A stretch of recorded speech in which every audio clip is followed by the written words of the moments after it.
आज हम बनाएंगे कीटो रोटी, जिसे हम कोकोनट फ्लावर के साथ बनाएंगे। सबसे पहले हम रोटी के लिए डो तैयार करेंगे। ये हमने हाफ कप कोकोनट फ्लावर लिया है, इसका वजन 40 ग्राम है। इसमें डालेंगे 2 टेबलस्पून psyllium husk यानी कि इसबगोल, ये बाइंडिंग का काम करेगा।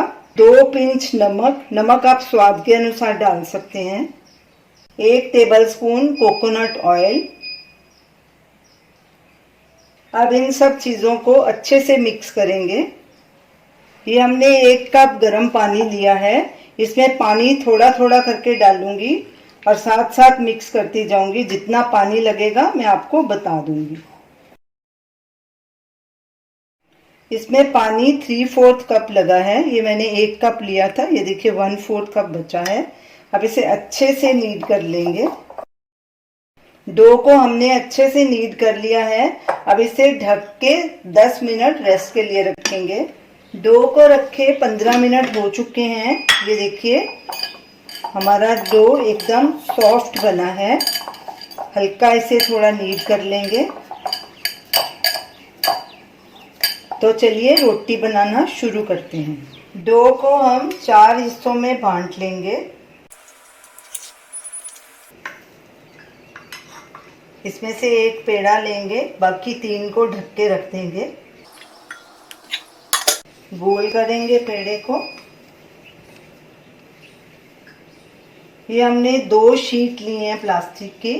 इसके ऊपर भी पहले थोड़ा सा ऑयल लगाएंगे।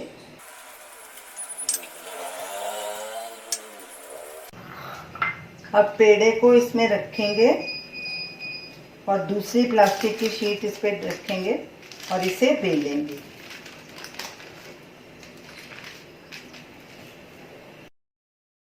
ये रोटी आपकी गोल नहीं बनेगी क्योंकि ये ग्लूटेन फ्री आटा है।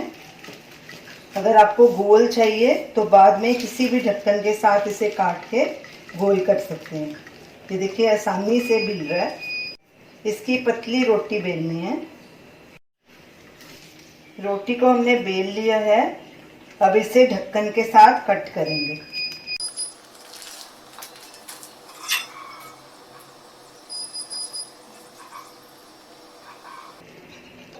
जो एक्स्ट्रा आटा है वो निकाल देंगे और इसे दूसरे आटे के साथ में मिक्स करके रोटी बना लेंगे। ये देखिए इस तरह बिल्कुल गोल रोटी बनी है हमारी। और इसी तरह सारे पेड़े की रोटी बना के रख लेंगे। ये देखिए इतनी पतली रोटी होनी चाहिए। इतने डो से हमारी 5 रोटी बनी है। ये 4 है और ये 1 ये है। ये जो एक्स्ट्रा 1 बनी है, जो हमने साइड से आटा निकाला था ना, एक उससे रोटी बन गई। तो चलिए अब रोटी को सेक लेते हैं। तवा गरम हो चुका है और गैस को हमने मीडियम पे रखा है। अब इसके ऊपर रोटी डालेंगे और इसे 1 मिनट के बाद पलटी करेंगे। रोटी को पकते 1 से 1.5 मिनट हो चुका है। अब इसकी साइड पलटी करेंगे और दूसरी साइड भी ऐसे ही पका लेंगे। ये देखिए बिल्कुल अच्छे से रोटी पकी है।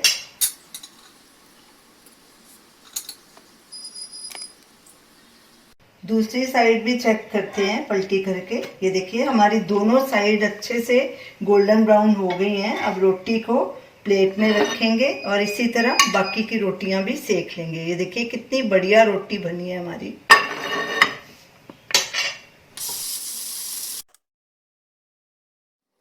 तो इस रोटी को आप किसी भी ग्रेवी वाली सब्जी या सूखी सब्जी के साथ खा सकते हैं। ये रोटी बहुत टेस्टी लगेगी, तो आप इसे ज़रूर ट्राई करना। ये देखिए इस लास्ट रोटी का भी दोनों साइड्स अच्छे से गोल्डन ब्राउन हो गई हैं। अब गैस को बंद करेंगे और इसे भी प्लेट में ट्रांसफ़र करेंगे। हमारी 5 रोटियां तैयार हो गई हैं। ये देखिए कितनी सॉफ्ट रोटियां हमारी बनी हैं। ये देखिए कैसे भी इन्हें मोड़ सकते हैं आप।